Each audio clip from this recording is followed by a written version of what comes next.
بسم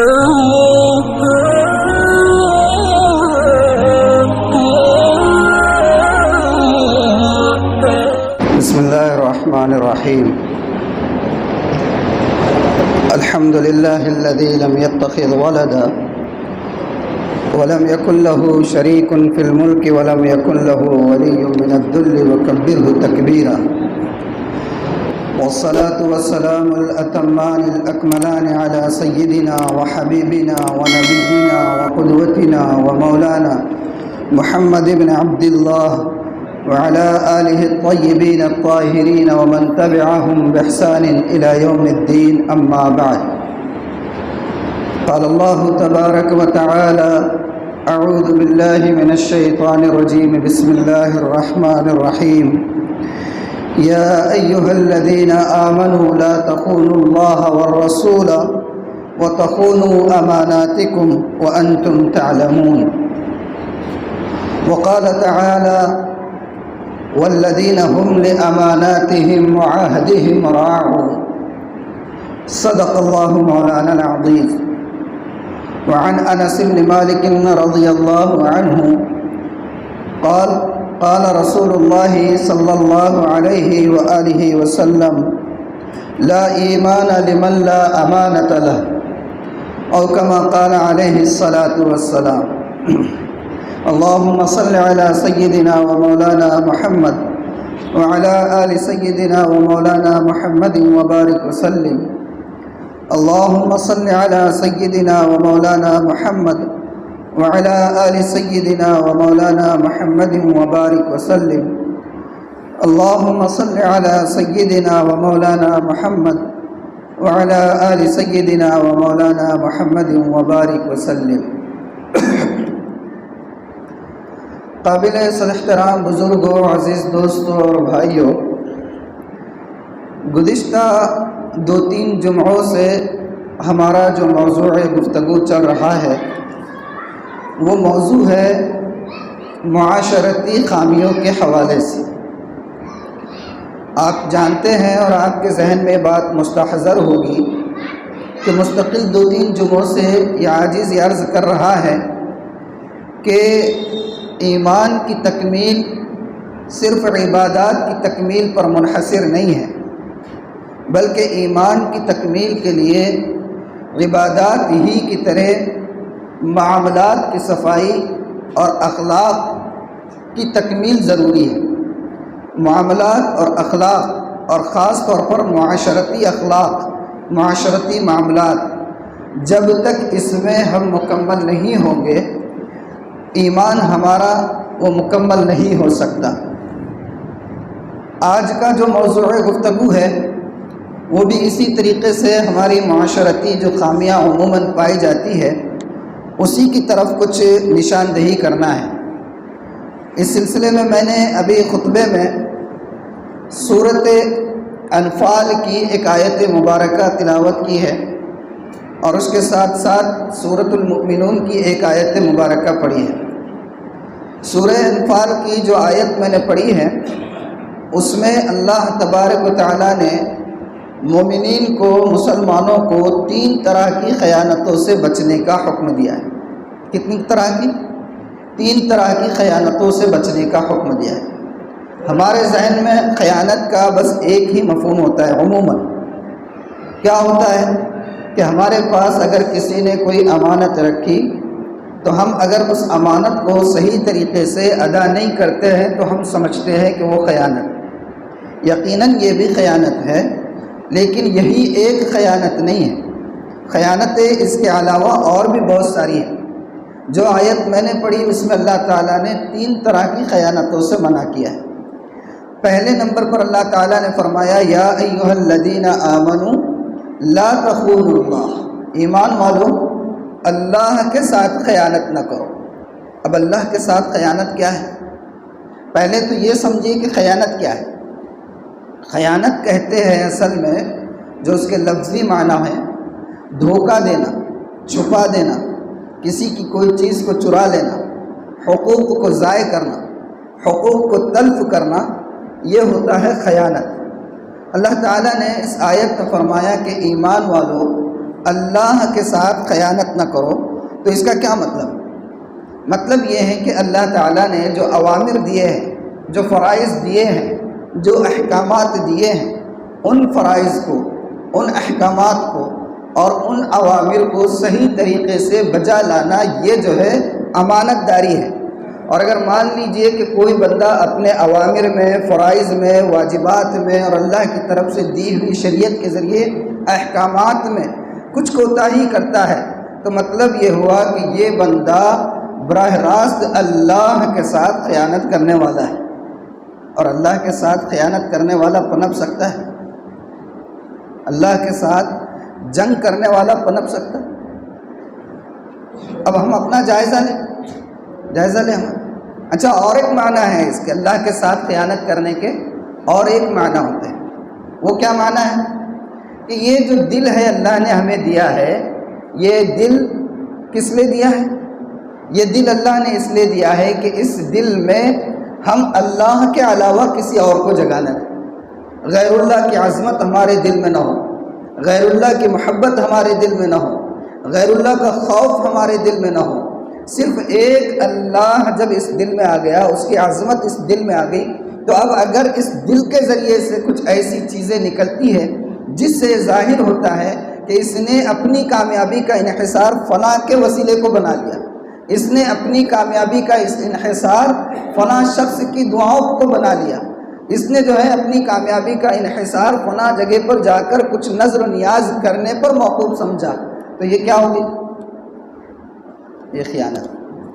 بھئی اللہ تعالیٰ کی جو تجلیات ہے، اللہ کے جو انوارات ہیں اور اللہ کی جو رحمتیں ہیں، ان رحمتوں کے مرکز دنیا میں کون کون سے ہیں؟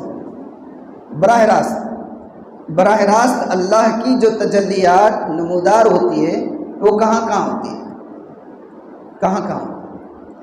پہلے نمبر پر تو عرش الہی ہے، ظاہر سی بات، اللہ کی تجلیات کا، انوارات کا، اس کی رحمتوں کا عرش الہی مرکز ہے، برابر ہے۔ دوسرے نمبر پر دنیا میں کیا ہے؟ بیت اللہ ہے، خانہ کعبہ۔ ویسے تو ہر مسجد اللہ کا گھر ہے، ہر مسجد اللہ کا گھر ہے، لیکن براہ راست بیت اللہ ایک ایسی جگہ ہے جہاں پر براہ راست اللہ تعالیٰ کی تجلیات اور اس کے انوارات اور اس کی رحمتوں کا مسلسل جو ہے تو نزول ہوتا ہے۔ ہمیں بیت اللہ کی طرف نماز رخ کر کے نماز پڑھنے کا کیوں حکم دیا گیا؟ بھئی کوئی کافر یہ کہہ سکتا ہے نا کہ بھئی آپ مشرق میں ہیں، مغرب میں ہیں، شمال میں ہیں، جنوب میں ہیں، آپ جس طرف بھی ہیں اس طرف سے آپ رخ کرتے ہیں، تو یہ جو چوکور گھر بنا ہوا ہے اس کی طرف رخ کر کے نماز پڑھتے ہو، وہ جو پتھر ہے اس کی طرف منہ کر کے آپ نماز پڑھتے ہو، تو اور تم ہم لوگوں سے کہتے ہو کہ بھئی مورتی پوجا نہیں کرنی چاہیے، بتوں کی پوجا نہیں کرنی چاہیے، پتھروں کو تسلیم نہیں کرنی چاہیے، تو ہم کریں تو مشرک اور آپ کریں تو درست، تو ہم کیا جواب دیں گے؟ بھئی ہم جو رخ کر کے نماز پڑھتے ہیں بیت اللہ کی طرف، تو ہمارا مقصد اور انٹینشن وہ جو چار دیواری ہیں وہ نہیں ہے، ہمارا انٹینشن کیا ہے؟ اللہ یہ چاہتا ہے کہ میرا بندہ اگر کبھی یہ چاہے کہ وہ مجھے سجدہ کرے، وہ براہ راست میری طرف رخ کرے، تو میں کیا کرتا ہوں؟ بھئی اللہ دنیا میں تو یہ سر کی آنکھوں سے نظر آنے والے نہیں ہیں، تو کیا کیا اللہ تعالیٰ نے؟ اللہ تعالیٰ نے یہ کیا کہ اپنی تجلیات، اپنے انوارات اور اپنی رحمتوں کا نزول براہ راست بیت المعمور سے ہوتے ہوئے خانہ کعبہ پر آپ نازل فرمائیں، اور ہم جو سجدہ کرتے ہیں خانہ کعبہ کی طرف رخ کر کے، تو چار دیواری کو نہیں کرتے ہیں، بلکہ اللہ کی ان تجلیات کی طرف رخ کرتے ہیں جس کا براہ راست کنیکشن کس سے ہے؟ باری تعالیٰ سے۔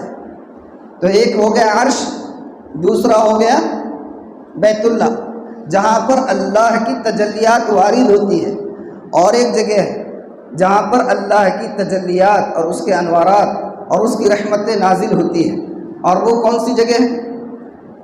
وہ ہے ایک مومن کا دل۔ اور یہ میں نہیں کہہ رہا ہوں، یہ میرے اور آپ کے آقا محمد الرسول اللہ صلی اللہ علیہ وآلہ وسلم نے فرمایا۔ پوری کائنات میں اللہ نہیں سما سکتا ہے، لیکن ایک بندے مومن کے دل میں سما جاتا ہے نا؟ ارض و سما میں کہاں کیا ہے؟ وہ کچھ شعر ہے، زبان پر نہیں آ رہا ہے میرے۔ ارض و سما میں کہا کہ اس تیری وسعت کو پا سکے، میرا ہی دل ہے جہاں تو سما سکے، پہلے مصرے میں کچھ گڑبڑ ہو گئی۔ بہرحال تو اللہ کی تجلیات ایک بندہ مومن کا مرکز ہوتی ہے، لیکن مجھے آپ بتائیے اس دل کے اندر خیانتیں بھری ہو، اس دل کے اندر جو ہے حقوق کی تلفی ہو، اس دل کے اندر جو خیالات پنپ رہے ہیں وہ ایسے خیالات ہیں جس کے ذریعے سے ہم دوسروں کے حق کو چھیننے کے خواہش مند ہو، تو ایسے دل کے اندر اللہ کے انوارات اتر سکتے ہیں؟ اب سب سے بڑا مفتی کون ہوتا ہے بھائی؟ دنیا کا سب سے بڑا مفتی کون ہے؟ مفتی اعظم۔ مفتی اعظم سب سے بڑا آپ کا اپنا دل ہے، کس کو پوچھنے کی ضرورت نہیں ہے میں غلط کر رہا ہوں کیا صحیح کر رہا ہوں، میرا جو کام ہے یہ صحیح ہے غلط۔ آنکھ بند کرنا، آنکھ بند کر کے دل سے پوچھ لینا کہ بھئی یہ کام میں کر رہا ہوں صحیح ہے کیا، انہیں صحیح بتا دیتا، مگر پھر جو ہے اطمینان نہیں رہتا ہے تو ادھر ادھر جاتا ہے۔ تو ہم خود اپنے دل کا جو ہے فتویٰ لے لیں اور دیکھیں کہ ہمارا دل صاف ہے یا نہیں، وہ اس قابل ہے یا نہیں ہے کہ ہم اس میں اللہ کو بسا سکیں، ہے نا؟ تو یہ ایک چیز ہے کہ یہ دل جو ہے اللہ کی رحمتوں کا مرکز بنتا ہے، لیکن ہماری معاشرتی لائف میں جو دل کو ہم آلودہ کر کے رکھتے ہیں اس کی وجہ سے محروم ہو جاتے ہیں۔ تو ایک نمبر پہ کون سی خیانت فرمایا؟ اللہ کے ساتھ خیانت نہیں کرنا۔ دوسرے نمبر پر کیا فرمایا؟ یا ایھا الذین آمنوا لا تخونوا اللہ والرسول، رسول کے ساتھ خیانت مت کرو، نبی کے ساتھ خیانت مت کرو۔ اور نبی کریم صلی اللہ علیہ وآلہ وسلم کے ساتھ خیانت کرنا وہ کیا ہے؟ کیسے ہوگی؟ نبی کے ساتھ خیانت کیا؟ بھئی ہم جو ہے اللہ کے رسول صلی اللہ علیہ وآلہ وسلم کا نام مبارک آئے تو آنکھ بند کر کے بڑے ادب کے ساتھ جو ہے تو درود شریف پڑھیں گے، اور اگر زیادہ محبت کا جذبہ آ جائے تو ہمارے کچھ برادران ہیں جو محبت کے اظہار میں انگوٹھوں کو بھی چوم کر آنکھوں کو لگا دیتے ہیں، ٹھیک ہے جو بھی ہے محبت کے جذبے ہی سے کر رہے ہیں نا، نام آتے ہی درود شریف پڑھ رہے ہیں، یہ ایمان کا تقاضا ہے۔ آپ کے جو صحبت یافتہ ہے صحابہ کرام ہیں ان کا نام آتے ہی ہم رضی اللہ عنہ کہتے ہیں، یہ ایمان کا تقاضا ہے۔ لیکن مجھے آپ بتائیے کیا صرف ادب کرنا اور آپ کا نام آتے ہی درود شریف پڑھنا یہ جو ہے کافی ہے؟ اور اس کے ساتھ ساتھ ہمارا طرز عمل کیا ہے؟ ہماری معاشرت کیا ہے؟ ہماری معاشرت یہ ہے کہ معاشرتی لائف کے اندر، معاشرتی زندگی کے اندر اللہ کے رسول صلی اللہ علیہ وآلہ وسلم کی جو مبارک سنتیں ہیں، آپ کی جو تعلیمات ہیں، آپ کا جو طریقہ ہے، آپ کی جو ہدایات ہیں، ان ہدایات کو، ان طریقوں کو، ان سنتوں کو ہم پس پشت ڈالتے ہیں اور ادھر تو درود شریف بڑے ادب سے پڑھ رہے ہیں۔ کام چلے گا؟ ایسے کام چلے گا؟ نہیں چلے گا۔ لیکن ہم کیا کر رہے ہیں؟ ہم تو اسی طریقے سے چلانے کی کوشش کر رہے ہیں۔ گاڑی تو مرسیڈیز ہے، گاڑی کون سی ہے؟ مرسیڈیز، اس میں بھی جو ہے ایک دم لیٹسٹ ماڈل بینز، لاکھوں روپے کی گاڑی، اور چلا رہے کیسے؟ اب تو ختم ہو گیا راکل کا سسٹم، لیکن راکل ڈال کر چلا رہے، کباڑا کر دیں گے نا۔ دنیا کا سب سے بہترین اسلام اللہ نے دیا ہم کو، مذہب اسلام دیا ہے نا، سب سے بہترین مذہب اسلام دیا، لیکن اسلام کی نعمت سے سرفراز ہونے کے باوجود بھی ہم کیسے چلا رہے ہیں؟ آج جو لوگ اسلام میں داخل نہیں ہو رہے یا اسلام کے خلاف اسلامو فوبیا کا جو ایک بنا ہوا ہے نا ہوا میڈیا کے اندر، دیکھتے ہیں نا نیوز وغیرہ دیکھتے ہیں کہ نہیں؟ اسلامو فوبیا کا جو ہوا چل رہا ہے تو وہ کس بنیاد پر چل رہا ہے؟ اسلام کی تعلیمات کو لے کر چل رہا ہے۔ اسلام کی تعلیمات تو ایسی ہے کہ اگر کٹر سے کٹر دشمن بھی صدق دل سے اگر اس کی اسٹڈی کرے گا، میں گارنٹی کے ساتھ کہہ سکتا ہوں اگر وہ انصاف پسند اور منصف مزاج ہوگا تو وہ دین اسلام سے اور ہدایت سے سرفراز ہوئے بغیر نہیں رہ سکتا۔ لیکن رکاوٹ کون ہے؟ رکاوٹ پیٹرول کی جگہ راکٹ ڈالنے والے ہم لوگ، ہے نا؟ تو یہ کیا ہے؟ یہ اللہ کے رسول کے ساتھ خیانت نہیں ہے یا نہیں ہے خیانت؟ یہ خیانت کس کے ساتھ کر رہے ہیں؟ یہ بہت بڑی خیانت ہے، اللہ اس سے ہماری حفاظت فرمائے۔ دیکھیے صرف درود شریف پڑھ لینا، صرف نام لے لینا ادب سے، یہ کام نہیں چلنے والا، حقوق ادا کرنے پڑتے۔ نبی کریم صلی اللہ علیہ وسلم کے ہم پر کچھ حقوق ہے، ان حقوق کی ادائیگی ضروری ہے۔ ایک نبی کے اس کے ہر امتی کے اوپر چند حقوق ہوتے ہیں اور ہر امتی کے اوپر فرض ہے ان حقوق کو ادا کرنا۔ پہلا حق ایمان لانا نبی پر۔ الحمدللہ ہم سب یہ ایمان لاتے ہیں اور ہمارا ایمان ہے، عقیدہ ہے، اور اللہ کے کرم سے بہت مضبوط عقیدہ ہے کہ محمد الرسول اللہ صلی اللہ علیہ وآلہ وسلم اللہ کے نہ صرف نبی بلکہ آخری نبی ہیں، اور قیامت کی صبح تک آپ کے بعد اب کوئی نبی آنے والے نہیں ہیں۔ دوسرا حق نبی کا کیا ہے؟ نبی کا دوسرا حق ہوتا ہے نبی کی عظمت کرنا، نبی کی تعظیم اور احترام کرنا۔ یہی وجہ ہے، اللہ کا کرم ہے کہ اس معاملے میں بھی مسلمان پیچھے نہیں ہیں، محبت میں بہت آگے ہیں، بلکہ بسا اوقات بلکہ کبھی کبھی غلو کی شکل بھی ہم لوگ اختیار کر جاتے ہیں، غلو کے دائرے میں بھی پہنچ جاتے ہیں۔ ٹھیک ہے، محبت اور عظمت یہ دونوں چیزیں ہیں، لیکن نبی کا تیسرا حق جو ہے اس معاملے میں امت جو ہے بہت پیچھے ہے۔ اور نبی کا تیسرا حق کیا ہے؟ نبی کا تیسرا حق یہ ہے کہ نبی کی جو تعلیمات ہے، نبی کی جو شریعت ہے، نبی کی جو طریقے ہیں، ان تمام طریقوں کو، ان تمام سنتوں کو، ان تمام تعلیمات کو اپنی لائف میں اور اپنی زندگی میں اپلائی کریں۔ اس معاملے میں ہم کیا ہے؟ اس معاملے میں ہمارے اندر بہت کھوٹ ہوتی ہے۔ اللہ تعالی ہماری اس سے حفاظت فرمائے۔ دیکھیں صحابہ کرام کا مزاج کیسا تھا، میں آپ کو بتا دوں، تھوڑا درمیان میں بات یاد ہے۔ حضرت حذیفہ بن یمان رضی اللہ عنہ، اتفاقی بات ہے کہ گزشتہ 2-3 جمعوں سے میں سمجھتا ہوں ان کا تذکرہ ہر جمعہ میں آ رہا ہے۔ اللہ جو ہے کروڑوں رحمتیں نازل فرمائے۔ حضرت حذیفہ بن یمان رضی اللہ عنہ فاتح ایران ہے۔ یہ کیا ہے؟ فاتح ایران۔ ایران انہی کے ہاتھ پر فتح ہوا ہے۔ یہ جب ایران پر فوج کشی کی انہوں نے، اور وہاں کا جو کسرا تھا، جو ایران کا جو کسرا جو تھا، یعنی وہاں کا جو بڑا امپائر تھا، بادشاہ تھا، جو بھی تھا، اس کا لقب ہوتا تھا کسرا۔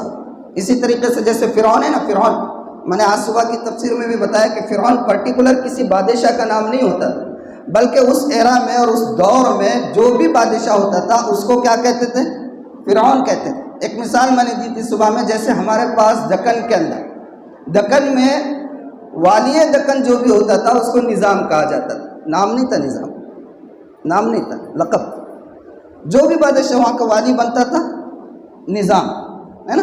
تو اسی طریقے سے جو کسرا تھا، حضرت حذیفہ بن یمان نے جو فوج کشی کی اور آپ کی فوج وہاں آگے، اس کو معلوم ہوا کہ یہ لوگ تو بس جدھر نکلتے ہیں فتح ان کا مقدر ہوتی ہے، تو اس نے کیا کیا؟ ایک ڈیلیگیشن بھیجا حضرت حذیفہ کے پاس کہ بھئی آئیے کچھ بات چیت کریں، کچھ مفاہمت سے، کچھ ایگریمنٹ سے، صلح صفائی سے اگر کام چلتا ہے تو ویسے کام چلا نہیں۔ حضرت حذیفہ بن یمان اپنے 1-2 ساتھیوں کے ساتھ وہاں پہنچ گئے۔ اب اس نے کیا کیا کسرا نے کہ بھئی یہ اتنی بڑی فوج کے سپہ سالار آ رہے ہیں، تو کیا کیا؟ بہت ایک اچھا سا دعوت کا نظم کیا۔ حضرت حذیفہ آ گئے، کھانے کا نظم ہے، کھانا کھا رہے ہیں، کھانے کو بیٹھے ہوئے ہیں۔ ایک لقمہ حضرت حذیفہ کے ہاتھ سے گر گیا۔ ادھر کسرا کے پورے درباری وزراء، جتنے وزراء ہیں وہ سب بیٹھے ہوئے، پورا پروٹوکول اس نے دیا ہے حضرت حذیفہ، ہاتھ سے لقمہ گر گیا۔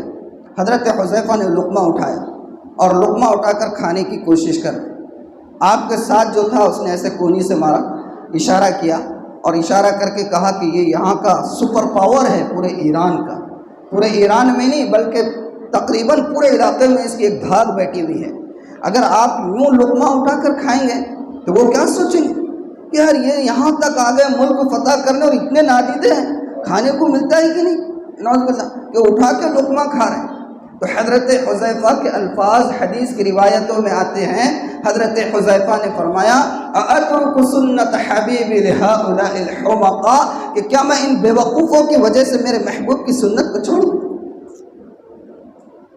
نبی کا تیسرا حق یہ ہے کہ اس کی سنتوں کو اپنی زندگی میں اپلائی کریں۔ کبھی اگر کسی بندے کے ذہن میں یہ خیال بھی آ گیا کہ اگر میں نے یہ سنت ادا کی تو یہ ماڈرن معاشرہ اس بارے میں مجھے کیا کہے گا، میں قسم کھا کے کہتا ہوں، قسم خدا کی، اس نے رسول پاک صلی اللہ علیہ وسلم کے ساتھ خیانت کی۔ اگر آپ کے ذہن میں یہ آتا ہے کہ آپ کا پیجامہ، آپ کا پینٹ ٹخنے سے اوپر ہے اور آپ ایک ماڈرن معاشرے میں ہیں، ایک اچھی تقریب میں ہیں، اور اس کی وجہ سے لوگ آپ کو نام رکھیں گے آپ اپنے نبی کے ساتھ خیانت کر رہے ہیں۔ آپ کو کہیں یہ جا کر ریئلائز ہوتا ہے کہ یہ داڑھی ٹھیک ہے مسلم معاشرے میں ٹھیک تھی، لیکن میں جہاں پر آیا ہوں یہاں پر یہ چیز، اس کی وجہ سے سب مجھے نشانہ بنا رہے ہیں، آپ نبی کے ساتھ خیانت کر۔ یہ ساری خیانتیں، یہ خیانتیں نہیں ہونا چاہیے۔ اور تیسری خیانت کیا ہے؟ دو ہو گئے۔ پہلی خیانت اللہ کے ساتھ نہیں کرنا، دوسری خیانت رسول کے ساتھ نہیں کرنا، اور تیسرے نمبر پر فرمایا کہ آپس میں ایک دوسرے کے ساتھ خیانتیں نہ کرو، معاملات میں خیانتیں نہیں ہوں۔ شراکت داری ہوتی ہے، پارٹنرشپ ہوتی ہے، لوگ پارٹنرشپ میں کاروبار کرتے ہیں، کاروبار ہوتا ہے نا پارٹنرشپ میں۔ حدیث میں ہے اللہ کے رسول صلی اللہ علیہ وآلہ وسلم نے فرمایا کہ پارٹنرشپ میں جو لوگ کام کرتے ہیں، شراکت داری کے ساتھ جو لوگ کام کرتے ہیں، تو اللہ تعالیٰ فرماتا ہے کہ ان دونوں میں تیسرا شریک ان کا میں ہوں، جب تک یہ دونوں آپس میں ایک دوسرے کے ساتھ ایمانداری کے ساتھ کام کرتے ہیں۔ حدیث کے الفاظ ہے، اللہ کے رسول فرماتے ہیں کہ اللہ فرماتا ہے کہ جب تک یہ ایمانداری کے ساتھ کام کرتے ہیں، ان کا تیسرا پارٹنر میں ہوتا ہوں، اور میں اپنے طرف سے برابر اس کے اندر برکتیں ڈالتا رہتا ہوں۔ لیکن جہاں کسی کے دل کے اندر خیال بھی آ گیا کسی اور کے بارے میں خیانت کرنے کا، اپنے پارٹنر سے چھپا کر کچھ فائدہ حاصل کرنے کا، اللہ کے رسول کے الفاظ ہے کہ اللہ فرماتے کہ جیسے ہی یہ ہو گیا، اللہ کی رحمتوں اور برکتوں کا سلسلہ وہاں سے منقطع ہو جاتا۔ ہمارے پاس تو ہے ہی نہیں اس کا خیال، جب ذرا سی نظر بچی ہم فائدے حاصل کرنے کے چکر میں پڑ جاتے۔ یہ تو ہو گیا، اگر یہ آپس کے چھوڑ دیجئے، میں تو سمجھتا ہوں معاشرتی لائف میں کتنی خیانتیں ہمارے پاس، معاشرتی لائف کی خیانتوں کو ہم لوگ خیانت سمجھتے ہی نہیں ہیں۔ مثال کے طور پر مدارس کی، مساجد کی، اداروں کی، تنظیموں کی جو باڈیز بنتی ہے، کمیٹیاں بنتی ہے، اگر اس کا ذمہ دار، کمیٹی کا ذمہ دار، تنظیم کی کمیٹی ہو، مدارس کی کمیٹی ہو، مساجد کی کمیٹی ہو، کسی بھی کمیٹی کا ذمہ دار اور صدر یا جو سربراہ ہوتا ہے، وہ اگر کسی ایسے افراد کو اس کمیٹی میں شامل کرتا ہے جو اس منصب کے اہل نہیں ہیں، علماء نے لکھا ہے کہ یہ بھی خیانت ہے۔ بلکہ حدیث اللہ کے رسول نے فرمایا، رونگٹے کھڑے کر دینے والی حدیث، اللہ کے رسول کے الفاظ ہے، اگر کسی شخص کو عام مسلمانوں کی کوئی بڑی ذمہ داری سونپی گئی اور اس نے کوئی بڑا عہدہ سونپا گیا اور اس نے اس عہدے کے حوالے سے کسی ایسے شخص کو منتخب کیا جو اہل نہیں تھا، محض اپنے تعلقات یا دوستانہ ماحول یا رشتہ داری کا خیال کر کے اس کو جو ہے منتخب کیا، تو اللہ کے رسول فرماتے ہیں کہ اس پر لعنت ہے، اور نہ اس کے فرائض مقبول ہیں نہ اس کے سنن مقبول ہیں، یہاں تک کہ وہ جہنم میں جا پہنچے۔ مجمع الفوائد میں روایت۔ معاشرتی زندگی کی خیانتوں کو ہم لوگ خیانت سمجھتے ہی نہیں ہیں، ہمارے ذہن سے تصور نکل گیا۔ ہم لوگ سمجھتے ہیں، اب تو آج کل ایسا ہو گیا ہے خاص طور پر تنظیمی لائف میں، یعنی یہ عاجز بھی متعدد تنظیموں سے کسی نہ کسی حد تک جڑا ہوا ہے، تو یہ آبزرویشن ہوتا رہتا ہے کہ تنظیمی لائف میں ایسا ہو گیا ہے کہ جو ذمہ داران، جو سربراہان، جو با اختیار لوگ ہوتے ہیں، وہ باڈیز کے اندر اور کمیٹیز کے اندر ایسے افراد کو لانا چاہتے ہیں جو کان کے نیچے کے، جو کان کے نیچے کے، جو کام برابر اسموتھلی اپنے لیے چلنے دینا چاہیے، اس طریقے کا مزہ۔ یہ خیانت ہے، ایک عام خیانت جو معاشرتی لائف میں ابھی اس وقت پائی جاتی ہے۔ اسکول جو عصری مدارس ہوتے ہیں، خاص طور پر اسکول اور کالجز کے اندر اساتذہ کا جو تقرر ہوتا ہے، ایک بندہ بہترین مارکس لے کر آیا ہوا ہے، بہترین درجات سے کامیاب ہوا ہے اور با کمال ہے، با صلاحیت ہے، بہترین صلاحیت کا حامل ہے، وہ 10 اور 20 سالوں تک پھٹے گھڑے میں پانی بھرتا رہتا ہے، اور سنستھاؤں والے کیا کرتے ہیں، انڈر ٹیبل اور اپر ٹیبل لاکھوں روپیہ لے کر کسی ایسے نااہل کو جو ہے استاد مقرر کر دیتے ہیں۔ یہ خیانت ہے، خیانت کا بھی گناہ ہے، قوم کو دھوکہ دینے کا بھی گناہ ہو۔ معمولی بات ہے، آپ ایک قابل کو پیچھے چھوڑ رہے ہیں، آپ ایک صلاحیت مند کو پیچھے چھوڑ رہے ہیں، وہ اس عہدے کا اہل ہے، آپ کچھ پیسے لے کر اپنے خاندان کے تمام افراد کو جو ہے اس پورے ڈھانچے کے اندر اور اسٹرکچر کے اندر کہیں نہ کہیں فٹ کر رہے ہیں، اور وہ نااہل وہ بچوں کو پڑھا رہے ہیں، وہ قابل نہیں ہے۔ نقصان کس کا ہے؟ قوم کا ہے۔ قوم کو دھوکہ دینا ہے، خیانت ہے، یہ پکڑ ہوگی اس ہے یا نہیں؟ معاشرتی لائن کی یہ خامیاں اور معاشرتی لائن کی یہ خیانتیں، ان کا علم ہمیں ہے اور ہم ان کو خیانت نہیں سمجھتے ہیں۔ بہت خطرناک بات ہے، اللہ ہماری حفاظت فرمائے۔ ایسے ہی اور ایک عام طور پر جو ہوتا ہے، اللہ کے رسول صلی اللہ علیہ وسلم نے فرمایا مشورہ جو ہوتا ہے یہ بھی خیانت۔ آپ کی حدیث ہے المستشار المؤتمن، جس سے مشورہ طلب کیا جائے، صحیح مشورہ دینا اس کے اوپر یہ امانت داری ہے۔ اگر کوئی غلط مشورہ دے رہا بھائی، کسی نے اگر آپ سے مشورہ مانگا ہے تو اس کا مطلب کیا ہے؟ اس کا مطلب یہ ہے کہ وہ آپ کو اپنا خیر خواہ سمجھتا ہے۔ بھائی مارکیٹ میں آ گیا کوئی بندہ چلتے ہوئے، بہت دنوں سے پریشان تھا، کہیں سے کچھ اسباب آ گئے، اب اس کا دل بول رہا ہے کہ بھئی یہاں پر مجھے ایسا لگ رہا ہے کہ کچھ تو بھی کاروبار اچھا چلے گا۔ وہاں کے ایک صاحب کو جس سے الیکس سلیکٹی پوچھ لیا، ارے بھئی یہاں پر میں جو ہے دکان ڈالنا چاہ رہا ہوں، کیسا ہے، چلیں گا کیا؟ اب اس کو معلوم ہے کہ یہ جو پٹا ہے، یہ پٹے میں جو چیز یہ ڈالنا چاہ رہا ہے اس کا گاہک زیادہ نہیں ہے، لیکن وہ اس کو کیا کہتا ہے، اچھا آگے پر اس کو بھی ارے ڈالو بھائی، کیا ہے، بہت اچھا چلیں گا انشاءاللہ، اللہ برکت دینا، لڑا لو آپ۔ وہ بیچارہ ڈال دیا اور معلوم ہوا کہ پورا جو ہے ٹھپ ہو گیا وہاں۔ کیا ہے یہ؟ خیانت۔ اس نے آپ کو اپنا خیر خواہ سمجھا تھا اور آپ کو یہ بات معلوم تھی کہ میں یہ جو مشورہ دے رہا ہوں اس کے حق میں مفید نہیں ہے، اس کے بعد بھی اگر آپ مشورہ دیتے ہیں تو یہ مشورہ دینا خیانت ہے۔ یہ مشورہ دینا کیا ہے؟ خیانت ہے، اور اس کی سخت ممانعت آئی ہے۔ تیسری بات، المجالس بالامانہ۔ اللہ کے رسول صلی اللہ علیہ وسلم کا ارشاد مبارک ہے کہ بھئی کبھی ایسا ہوتا ہے کوئی میٹنگ ہو رہی ہے، کسی تنظیم کی ہو رہی ہے، کسی کمیٹی کی ہو رہی ہے، کسی ادارے کی ہو رہی ہے، یا شہر میں کچھ گروپ بنا ہوا ہے ان کی میٹنگ ہو رہی ہے، اور کچھ نہ کچھ حکمت عملی ہوتی ہے، کچھ جو ہے ادارے سے متعلق باتیں ہوتی ہے، کچھ جو ہے تنظیم سے متعلق باتیں ہوتی ہے، کچھ کام کرنے کی باتیں ہوتی ہیں۔ تو یہ باتیں سب کیا ہوتی ہیں؟ اللہ کے رسول کا فرمان ہے، کسی محدث یا فقیہ یا مفسر کی بات نہیں کر رہا۔ آپ فرماتے ہیں المجالس بالامانہ، اس طریقے کی مجلسوں میں کہی گئی باتیں، یہ ساری کی ساری باتیں یہ امانت ہے۔ کیا ہے؟ امانت۔ ان امانت کی باتوں کو فاش نہیں کرنا چاہیے۔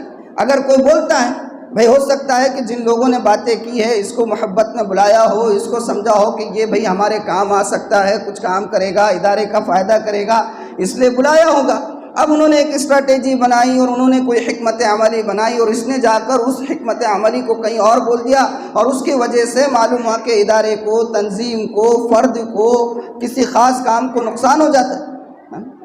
تو امانت ہے مجلسوں کی باتیں، اللہ کے رسول صلی اللہ علیہ وسلم کا فرمان، کبھی بھی نہیں بولنا چاہیے۔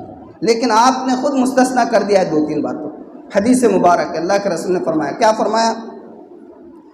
المجالس بالامانہ الا ثلاثۃ مجالس، کہ امانت ہے مجلسوں کی باتیں، مگر 3 طرح کی میٹنگز اور 3 طرح کی مجلسیں اگر ہوگی تو ان کی بات وہ امانت نہیں ہے، بلکہ اس بات کو جا کر بولنا پڑے گا۔ پہلے نمبر پہ آپ نے فرمایا سفک دم حرام۔ کیا فرمایا؟ سفک دم حرام۔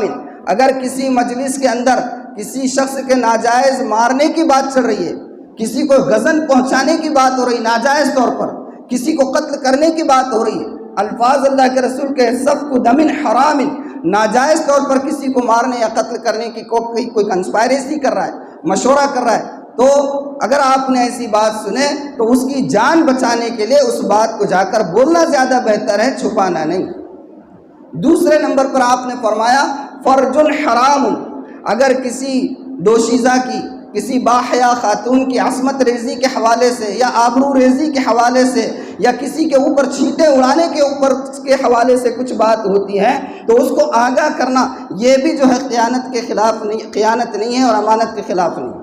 اور تیسری چیز آپ نے فرمایا کہ او اقتطاع مال بغیر حق، یا کسی کا مال ڈاکہ ڈالنے کی بات ہو رہی ہے، چوری کرنے کی بات ہو رہی ہے، کسی کو نقصان پہنچانے کی، تو یہ بات بھی اب امانت نہیں ہے، اس کو جا کر بولنا ہے، اس کو اس نقصان سے بچانا ہے۔ اور ایک چیز جو خاص طور پر نوجوانوں کو میں اس طرف جو ہے متوجہ کرنے چاہوں گا، جو نیولی ویڈڈ جو رہتے ہیں نا کپلز، نئے شادی شدہ جو جوڑے ہوتے ہیں، تو عام طور پر اس وقت ایسی چیزیں بہت سامنے آتی ہیں دوستانے میں یارانے میں لوگ پوچھتے رہتے ارے بھائی کیا ہے، کیسا رہا، مطمئن ہے؟ شادی کے بعد دوسرے دن سوالات ہوتے ہیں۔ اللہ کے رسول صلی اللہ علیہ وسلم کی حدیث میں آپ کو سناتا ہوں۔ آپ نے فرمایا ان من اعظم الامانہ عند اللہ یوم القیامہ الرجل یفضی امرأته وتفضی الیہا ثم ينشر سرها۔ اللہ اکبر۔ اللہ کے رسول صلی اللہ علیہ وسلم فرما رہے ہیں کہ ایک شخص جو ہے اپنی بیوی کے ساتھ وہ لطف اندوز ہوتا ہے، دل کی اور راز و نیاز کی باتیں اس سے کرتا ہے، اور وہ بھی اپنے دل کی اور راز و نیاز کی باتیں اپنے شوہر کے ساتھ کر رہی ہے، اور یہ دیوس اور یہ بدبخت صبح میں جا کر اگر کسی اور کے سامنے اپنی دل لگی کی وہ باتیں جو عورت کے ساتھ بیوی کے ساتھ ہوئی ہیں دوستانوں میں دوستوں کے ساتھ اور یاروں کے ساتھ اگر شیئر کرتا ہے تو آپ نے کیا فرمایا؟ ان اعظم الامانہ عند اللہ یوم القیامہ، سب سے بڑی جو ہے خیانت یہ قیامت کے دن اللہ کے سامنے یہی ہو، سب سے بڑی خیانت۔ آج ہم معاشرے میں اس کی طرف توجہ ہی نہیں، اور جتنے ڈسپیوٹیڈ میٹرز جہاں پر جو تنظیمیں ڈسپیوٹ میٹر کو سولو کرنے کا کام کرتی ہیں وہاں تو جا کر دیکھ لیجئے، اب وہ ٹھیک ہے معاملے کو سلجھانے کے لیے بولتے ہیں یا جس انداز میں بھی، لیکن ایسی ہندی کی چندی کرتے اللہ اکبر کہ سننے والوں کو شرم آتی ہے، کسی کی عزت کا خیال نہیں، اس میں زیادہ تر جو ہے 90% جھوٹ ہوتا ہو، لیکن کسی کے آبرو کا خیال نہیں، کسی کی عزت کا خیال نہیں، کسی کی جو ہے حرمت کا خیال نہیں، بس بکے جاتے جو چاہے۔ اللہ کے رسول صلی اللہ علیہ وسلم نے فرمایا کہ قیامت کے دن سب سے بدترین خیانت اللہ کے نزدیک یہی ہو، اس کی احتیاط کرنے کی ضرورت ہے۔ بہرحال وقت بھی بہت ہو گیا۔ خیانت یہ جو ہے بہت خطرناک مرض ہے، اس سے بچنا ہے۔ میں آخر میں صرف ایک بات بتا دوں کہ خائن، یہ تو ساری خیانتیں بتا دیا میں نے معاشرتی طور پر جو بہت ساری خیانتیں ہمارے پاس ہوتی ہیں اور ہم نہیں سمجھتے ہیں کہ یہ خیانت، ہم نہیں سمجھتے ہیں خیانت، لیکن خیانت کی سزا کیا ہے؟ ایک حدیث ہے، میں آپ کو سنا کر اپنی بات کو بھی ختم کروں کہ کل حشر کا میدان بپا ہوگا، ایک شخص آئے گا، یعنی سبھی انسانیت رہے گی، لیکن ایک شخص ایسا ہوگا جس کے پاس بہت سارے نیک اعمال ہوں، بہت سارے، بہت نیک ہوگا، دیندار ہوگا، اور اس کا معاشرے کے اندر دین کے حوالے سے ایک اچھا نام بھی ہوگا۔ اللہ تعالیٰ اس سے ایک بات کہیں گے کہ کل دنیا میں تو نے جو امانتیں لوگوں کی آئی تھی نا، تم جو ہے مدرسہ چلاتے تھے، تم اسکول چلاتے تھے، تم مسجد کے ذمہ دار تھے، تم تنظیم کے ذمہ دار تھے، تم فلاں کام کرتے تھے اور لوگوں کے خدمت خلق کے نام پہ کچھ کام کرتے تھے، ٹھیک ہے جو بھی کرتے تھے، اللہ تعالیٰ کہیں گے کہ دنیا میں رہتے ہوئے جو خیانت تم نے کی تھی، خیانت امانت کا مال جو تم نے کھایا تھا وہ مال لے کے آؤ۔ اب وہ کہے گا کہ باری تعالیٰ وہ میں کہاں سے لاؤں، وہ تو دنیا میں رہ گیا، میں کہاں سے لے کر آؤں؟ کہا جائے گا نہیں، وہ یہاں ملے گا۔ حیران، کہاں ملے گا؟ ایک فرشتہ آئے گا اور اس کو پکڑ کے جہنم کی طرف لے جائے گا۔ سوچئے اس کی کیفیت میں نے کیا بتائی پہلے کہ وہ دیندار ہوگا، نیک ہوگا اور دنیا کے اندر دینداری کے حوالے سے معروف رہے گا۔ فرشتہ اس کو جو ہے کھینچ کر لے جائے گا اور جہنم میں کس جگہ لے جائے گا؟ حاویہ نام ہے، جو منافقین کا جو درجہ ہے جہنم میں، اس درجے کے برابر والا ایک جہنم کا درجہ ہے حاویہ، اس کو فرشتے وہاں لے کر جائیں گے۔ وہاں جا کر جب اس کو اندر ڈھکیلیں گے تو وہ دیکھے گا کہ جتنا مال دنیا میں اس نے لوگوں کے نام پر لیا تھا یا جو ہے اداروں کے اور تنظیموں کے نام پر لیا تھا اور وہ ہضم کر دیا، دنیا میں رہتے ہوئے وہ سارا مال وہاں پر پڑا ہوگا۔ فرشتے کہیں گے لو بھی چلو اٹھاؤ، وہ اٹھائے گا، اس کو کندھے پہ رکھے گا اور ہانپتے کانپتے جو ہے اوپر چڑھنا شروع کرے گا۔ اوپر تک پہنچ نہیں پائے گا، سامان نیچے گر جائے گا، پھر جو ہے اس کو اٹھائے گا اور اوپر چڑھنے کی کوشش کرے گا، فرشتے سامان گرا دیں گے۔ یہ حدیث کی کتابوں میں لکھا ہے کہ وہ دیندار شخص وہ یوں ہی کرتا رہ جائے گا، جہنم سے نکلنے کی نوبت ہی نہیں آئے۔ تو اصل جو دین ہے اور اصل جو ایمان ہے وہ ایمان صرف عبادات پر منحصر نہیں ہے۔ عبادتیں یہ اللہ کے ساتھ ہمارے تعلق کا تقاضا ہے، اللہ سے اور رسول کریم صلی اللہ علیہ وآلہ وسلم سے محبت اور ان کا احترام، یہ ان سے ہمارے تعلق کا تقاضا ہے۔ لیکن ان عبادات کے ساتھ ساتھ ہمارے معاملات کا صاف ہونا یہ ہماری نجات کے لیے ضروری ہے۔ معاملات کیا ہیں؟ عبادتیں تو ڈھیر ہیں نا، آپ گزشتہ جمعہ میں بھی سن چکے ہیں کہ بہت ساری نیکیاں لے کر آئے گا، لیکن ضائع ہو جائے گی۔ دوسروں کے حقوق جو ہے خیانتیں ہیں، جھوٹ ہے، دھوکہ ہے، اس میں سب